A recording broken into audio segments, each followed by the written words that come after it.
Merci d'être des nôtres sur RTI 1 en ce mercredi 16 août. À la une, l'ouverture à Odiéné du chantier d'une usine de transformation risicole. L'usine des femmes pour la transformation de riz, c'est son nom, verra le jour au bout de 7 mois de travaux. L'objectif est la transformation des 20 000 tonnes de riz produites dans le département, avec à la clé 580 emplois créés.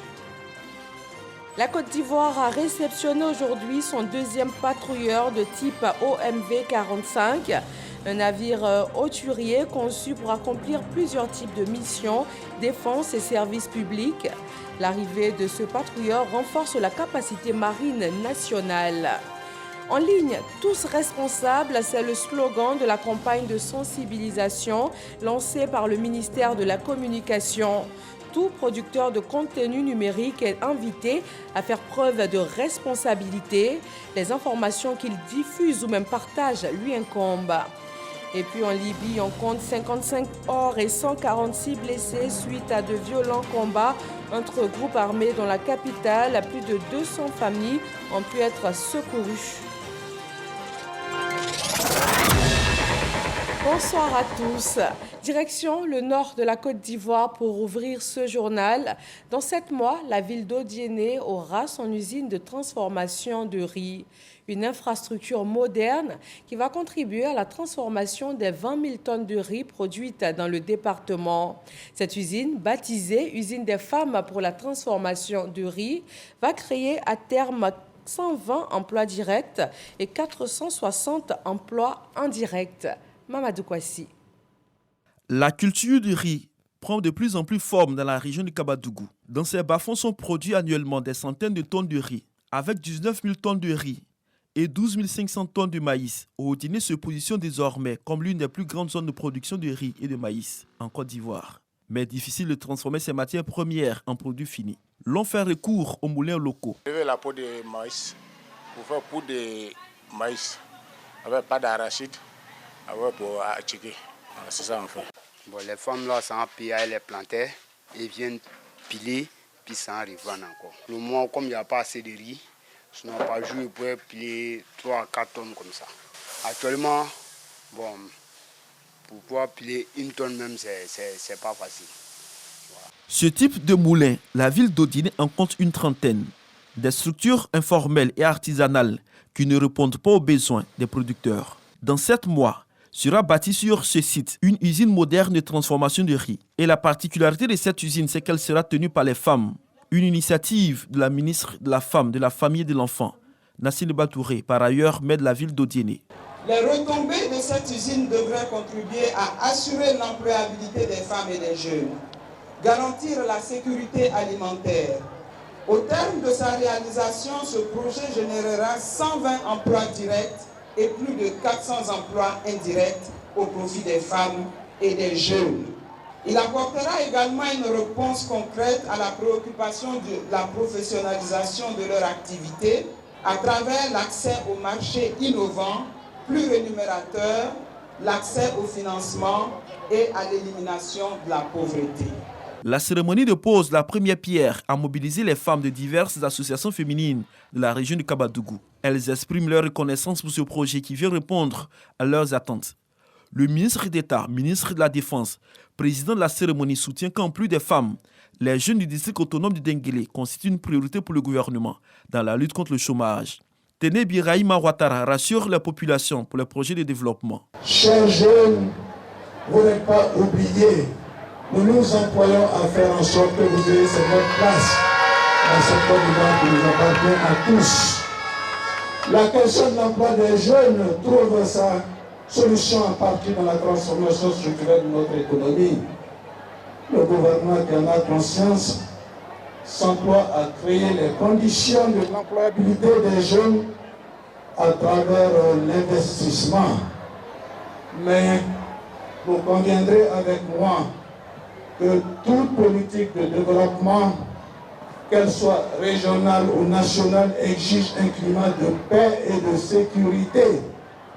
C'est pourquoi à Odiéné, plus qu'ailleurs, je vous invite toujours à vous appuyer sur les valeurs traditionnelles fortes que sont le droit de et le respect du chef.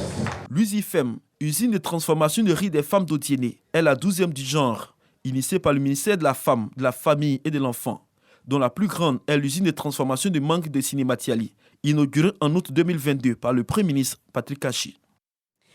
La base navale annexe de la commune du Plateau a servi de cadre de réception pour le 2e patrouilleur de type OMV 45 de la Côte d'Ivoire. C'est un navire de la classe des patrouilleurs hauturiers.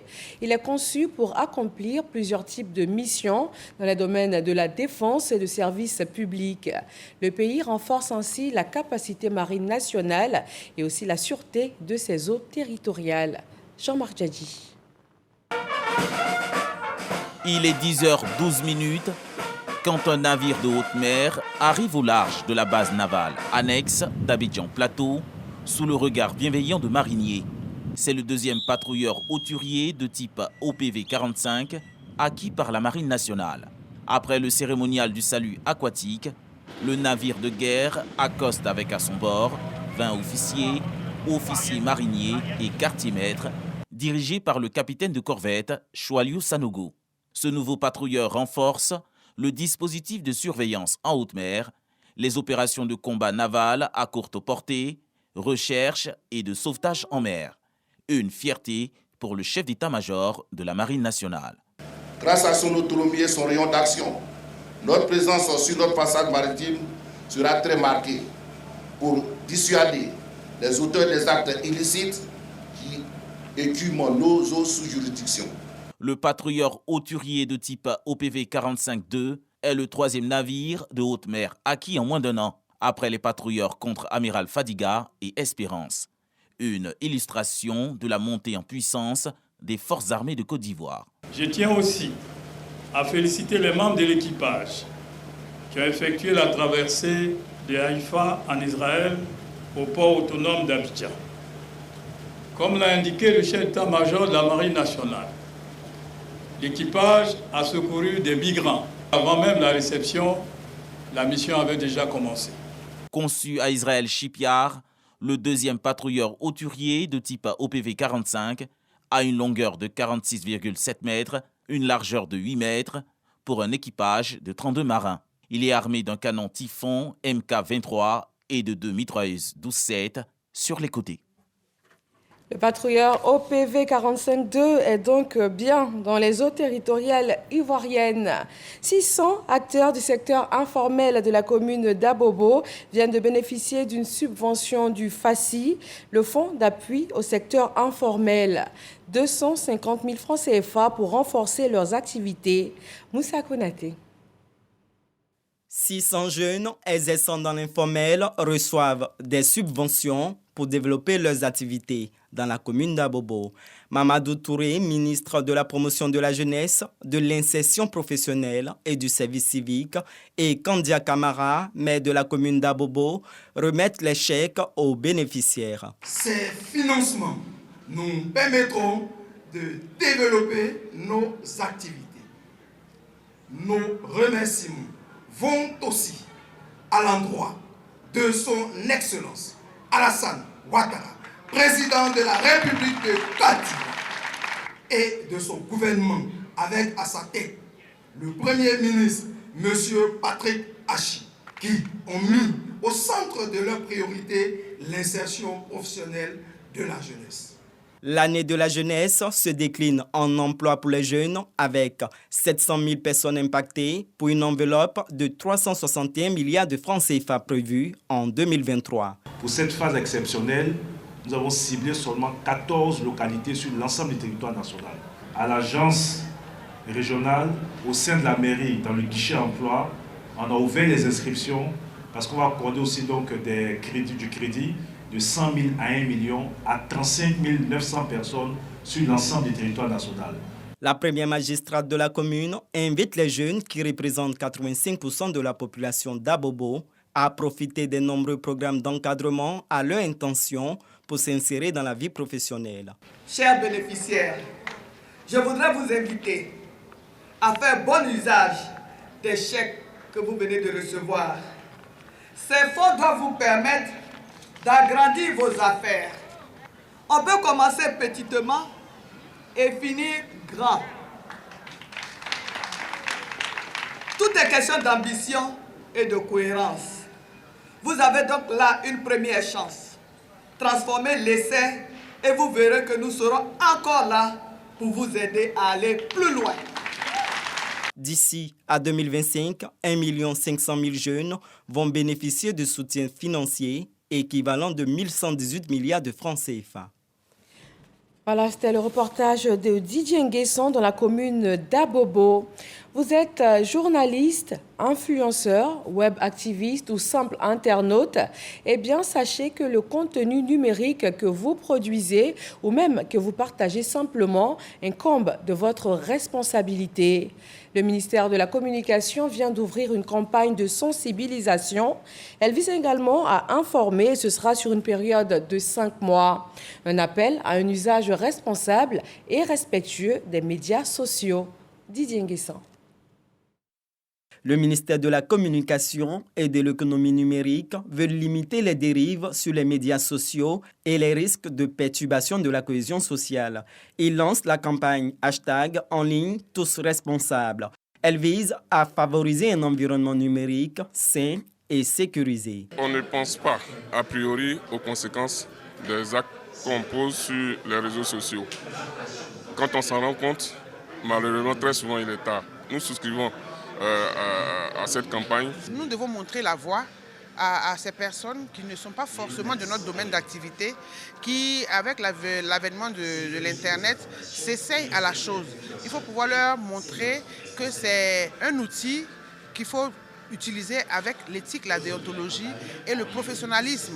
Pour le ministre Amadou Koulibaly, il s'agit de mettre la responsabilité dans l'expression des libertés d'opinion. Le ministère de la Communication et de l'économie numérique s'engage, avec l'appui du gouvernement, à éduquer et sensibiliser le public sur l'importance d'une utilisation responsable et respectueuse des outils numériques, des réseaux sociaux, à travers la campagne de sensibilisation en ligne, tous responsables. Éduquer, sensibiliser, renforcer les compétences tout en engageant les communautés à l'innovation et à la créativité. Ce sont autant de phases autour desquelles la stratégie du ministère va se décliner. Imaginons une Côte d'Ivoire où les réseaux sociaux deviennent le pinceau avec lequel nous peignons les tableaux de notre développement. Aussi, j'exhorte les citoyens et surtout les jeunes à utiliser les médias sociaux pour le développement positif du pays afin d'assurer l'unité et la coexistence pacifique de tous les citoyens. Démarrée ce 16 août 2023, la campagne de sensibilisation #en ligne tous responsables va se poursuivre jusqu'en janvier 2024. 1158 candidats au concours d'entrée à l'École supérieure africaine des TIC viennent de démarrer ce matin les épreuves écrites et les résultats de cette composition seront mis en ligne dès le 24 août prochain. Le reportage de Amidia Rassouba et Mamadou Kwasi. Ils sont au total 1308 candidats, dont 1158 pour la licence et 150 pour le master, qui frappent cette année aux portes de l'ESATIC, École supérieure africaine des TIC. C'est le ministre de la Communication et de l'économie numérique qui donne le top départ des épreuves au lycée classique d'Abidjan. Ces candidats composent dans les épreuves de mathématiques, physique, français et anglais. Avec tout ce qu'on a eu à réviser, moi je pense que c'est abordable et j'aimerais bien faire partie des meilleurs à ce concours. Je suis venu participer au concours de l'ESATIC pour essayer d'intégrer l'école, puis de faire plus tard l'informatique comme métier de vie. Le concours d'entrée à l'ESATIC se veut très sélectif. Sur les 1158 prétendants pour la licence, seulement 180 seront retenus. Quant au master, 45 candidats pourront intégrer l'école sur les 150 en lice. On prendra ceux qui auront donc les moyennes les plus élevées.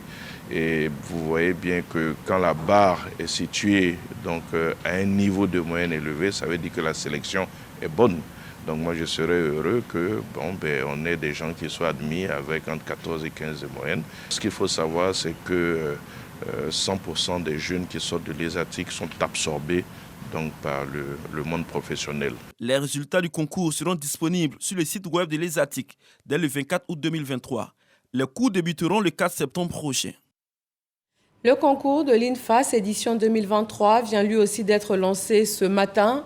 135 000 candidats composent dans 9 filières pour 5 900 postes à pourvoir. Cette année, l'âge limite est passé de 30 à 32 ans. C'est Forazegui. 135 000 candidats en lice pour 9 500 postes budgétaires au concours de l'INFAS, Institut national de formation des agents de santé.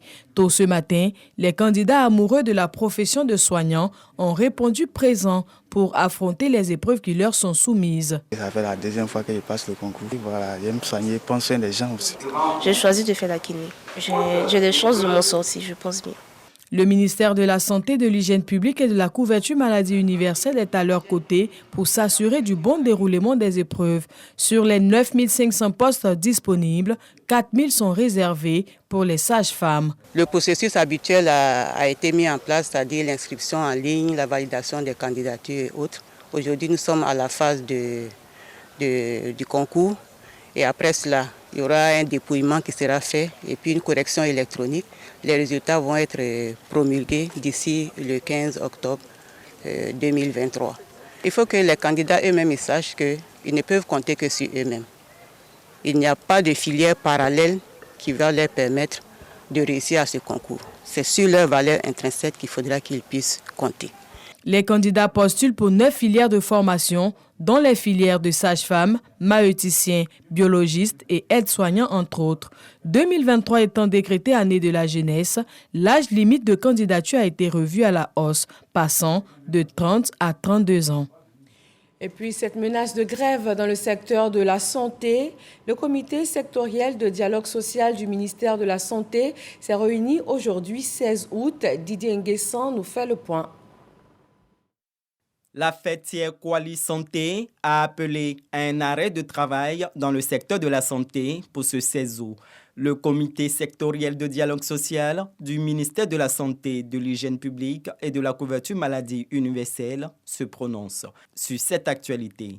Relativement à l'indemnité de suggestion sanitaire, sur instruction du Premier ministre, un comité technique interministériel s'est plusieurs fois réuni et les conclusions des réflexions sont attendues par M. le Premier ministre. Quant aux effets financiers des spécialités médicales, le projet de décret est en cours de validation par les ministres techniques concernés. Alors que le comité sectoriel de dialogue social s'active à la matérialisation de ces acquis au profit des personnels du secteur de la santé, il est surpris de constater le déclenchement d'un arrêt de travail en ce jour du mercredi 16 août 2023 par la fêtière Kwali Santé et syndicats associés en violation des procédures requises en la matière. L'appel à la grève n'a pas reçu d'écho favorable sur le terrain, les agents de la santé étant pour la plupart à leur poste selon le comité. C'est le lieu de féliciter l'ensemble des agents de santé qui vaquent avec professionnalisme et conscience à leurs tâches habituelles pour le bien-être de nos populations, respectant ainsi l'esprit de la trêve sociale qui privilégie la voie du dialogue pour trouver des solutions à toutes les revendications et doléances. Le comité sectoriel du dialogue social invite instamment le personnel du secteur de la santé au calme, à la sérénité et à la patience pour préserver le climat social et à continuer de faire confiance à M. le ministre de la Santé, de l'Hygiène publique et de la couverture maladie universelle pour l'aboutissement attendu des autres revendications. Le comité sectoriel de dialogue social appelle l'ensemble des leaders syndicaux au respect de la lettre et de l'esprit de la trêve sociale. Le ministère de la Santé bénéficie d'un budget 2023 estimé à plus de 691 milliards de francs CFA, en hausse de 185 milliards de francs CFA par rapport à 2022. Plus de 1000 milliards de francs CFA d'investissement sont prévus pour la rénovation, la construction et l'équipement des centres de santé sur l'ensemble du territoire. En politique, dans la commune de Yopougon, le candidat RHDP pour l'élection municipale a une rencontre avec les ressortissants de la région du Bafing. Adama Bictogo a invité les jeunes, les femmes et les cadres du Bafing résidant à Yopougon à s'inscrire dans sa vision de développement pour la commune. Moussa Konaté et Fernand Kona. Pour la conquête de la mairie de Yopougon, Adama Bictogo pourra compter sur les ressortissants de la région du Bafing. Nous, les femmes du Bafing, soutenons la candidature de son Excellence Adama Bictogo, notre diamant noir. Nous jeunes de Yopougon, nous avons pris nos responsabilités devant l'histoire afin de faire le choix de la raison, du vivre ensemble et de l'avenir. Au nom de l'ensemble des cadres, le ministre Moussa Sanogo appelle à la mobilisation autour du candidat du RHDP à Yopougon. C'est une chance inouïe d'avoir Adama Bictogo comme son maire. C'est pour ça que nous, Bafinga, la raison nous commande d'être derrière un homme pareil et de former des vœux de succès pour lui. Un soutien bien accueilli par Adama Bictogo. Chers parents du Bafing, je n'ai pas à vous convaincre, j'ai plutôt à vous rassurer. À vous rassurer sur ce que je vais faire. À vous rassurer sur la confiance que vous allez témoigner au président Alassane Ouattara pendant près de 30 ans. C'est un devoir pour moi, devant l'histoire, de vous accompagner à travers les financements de vos projets. C'est un devoir devant l'histoire de porter à bout les bras les jeunes frères du Bafing. Les ressortissants de la région du Bafing de Yopougon annoncent de grandes actions de sensibilisation pour le rendez-vous du 2 septembre. Pour ce même rendez-vous, l'inspecteur général d'État Théophile Awandoli a procédé à l'investiture du candidat de la coalition RHDP-FPI à Thiémé-Lécro dans l'est de la Côte d'Ivoire. Le docteur Samia Kouadio s'est dit prête à relever le défi avec son équipe. Hermaniamia. Dr Kouadio Tania Samira, candidate de la coalition RHDP-FPI aux élections municipales à Thiémé-Lécro, présentée officiellement aux populations par l'inspecteur général d'État Théophile Awandoli. Il y avait du beau monde à la place publique de Thiémé-Lécro ce jour-là. Femmes, jeunes, vieux, sympathisants du RHDP, têtes couronnées, tous étaient aux côtés des élus pour apporter leur soutien à Dr Samira Kouadio, qui a la responsabilité de porter haut le flambeau de la coalition RHDP-FPI au niveau des municipales à Thiémé-Lécro. Elle dit être consciente de l'enjeu. Nous nous engagerons à la construction et à la réhabilitation des infrastructures de base, telles que les hôpitaux, les écoles, les routes, les équipements en matière d'électricité et d'eau. L'inspecteur général d'État Théophile Awandoli, haut patron de la cérémonie, a saisi l'occasion pour exhorter les uns et les autres à prendre en compte l'intérêt de tous en allant à des élections apaisées. Je souhaite vivement qu'il y ait des élections apaisées, sans violence et fraternelles. On fait des élections, il y aura nécessairement quelqu'un qui va gagner. Celui qui a perdu va serrer la main de celui qui a gagné en lui disant la prochaine fois ce serait moi qui vais gagner. Et puis on continue. Le président du Front populaire ivoirien a effectué le déplacement de Thiémé-Lécro. L'alliance scellée entre son parti, le FPI et le RHDP, a tout son sens. Il s'agit selon lui d'épargner à la Côte d'Ivoire une autre crise post-électorale comme celle qui a coûté des vies humaines pendant les élections législatives dans la région du Moroni. Si votre engagement vise le progrès, la paix de votre pays, il y a un moment pour rester dans cette logique d'affrontement et de meurtrissure. Il y a un moment pour faire la paix, pour fonder la stabilité et le progrès.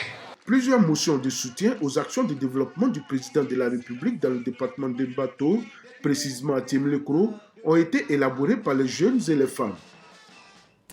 Les jeunes et les candidats aux élections municipales et régionales du Ouagadougou prennent l'engagement de respecter toutes les dispositions prises en faveur des élections sans violence. Ils ont signé la charte de l'engagement à la paix devant le médiateur délégué des régions du Ouagadougou et du Béré, Charles Tatou. Séguéla, chef-lieu de région du Ouagadougou. Le médiateur délégué des régions du Ouagadougou et du Béré à la rencontre des leaders d'opinion et des candidats aux élections municipales et régionales pour des messages en faveur des élections sans violence dans les différentes localités de la région.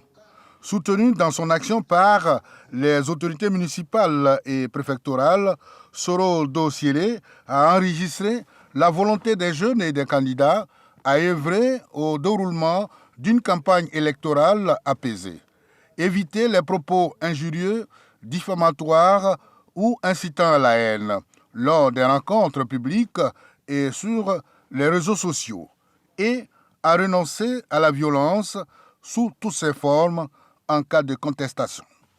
Une volonté matérialisée par la signature de la charte d'engagement, de respect et de mise en œuvre des dispositions avant, pendant et après les élections municipales et régionales du 2 septembre 2023.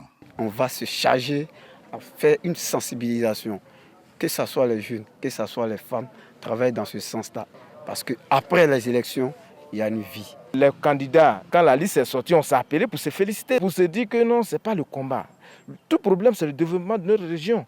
Partout où nous sommes passés, nous avons vu l'engouement, la mobilisation.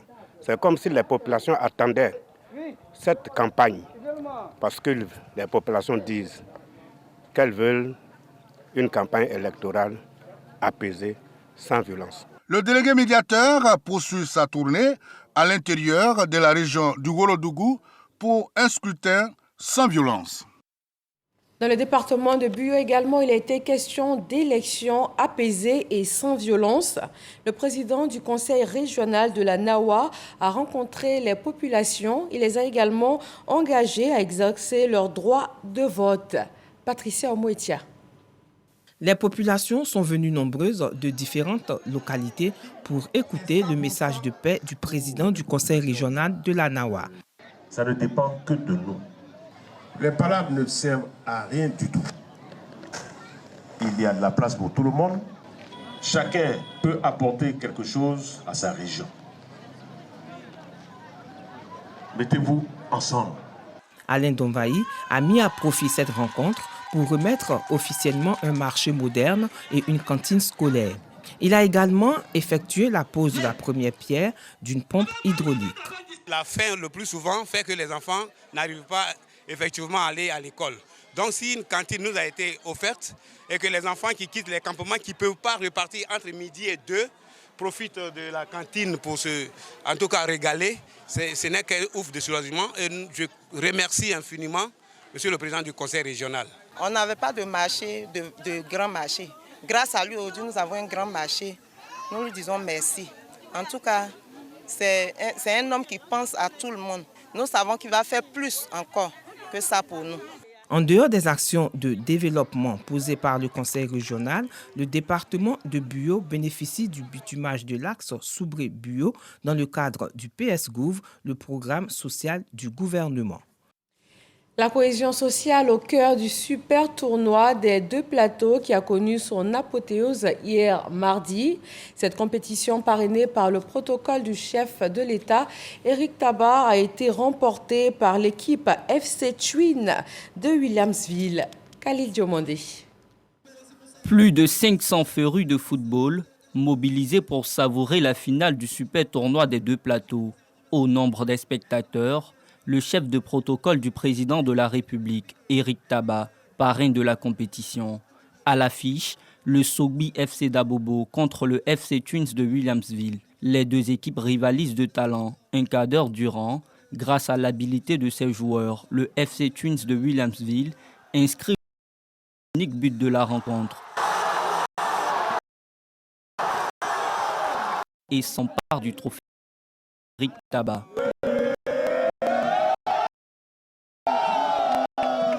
L'objectif était de l'emporter.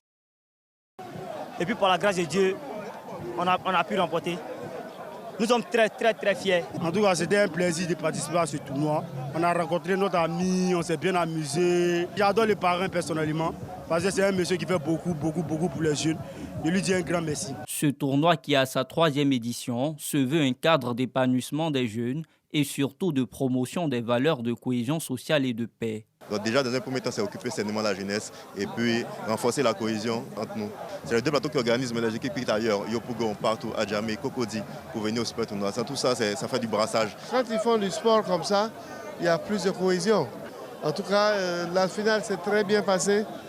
J'ai vu un beau match. Quand je suis arrivé, c'est là que le jeu s'est débridé et qu'on a vu un très beau but. En plus du trophée, les vainqueurs de la compétition reçoivent une enveloppe d'1 million de francs CFA. L'équipe finaliste, quant à elle, repart avec une coupe, des médailles et 500 000 francs CFA. L'actualité sur le continent reste dominée par cette crise au Niger. Les appels internationaux à une solution pacifique se multiplient, mais la pression reste forte sur les militaires au pouvoir à Niamey. Une réunion des chefs d'état-major de la CEDEAO, initialement prévue le 12 août, va finalement s'ouvrir demain, 17 août, à Accra, la capitale ghanéenne. Et puis en Libye, 55 morts et 146 blessés suite à de violents combats entre groupes armés dans la capitale. Plus de 200 familles ont pu être secourues et extraites des zones de combat au sud de Tripoli. Dans la soirée d'hier, un accord a été trouvé. Ce mercredi, la capitale a retrouvé un calme relatif. Merci de nous avoir suivis. Demain 20h, retrouvez Kolo Koulibaly. Et moi, je vous dis à vendredi. Bonsoir.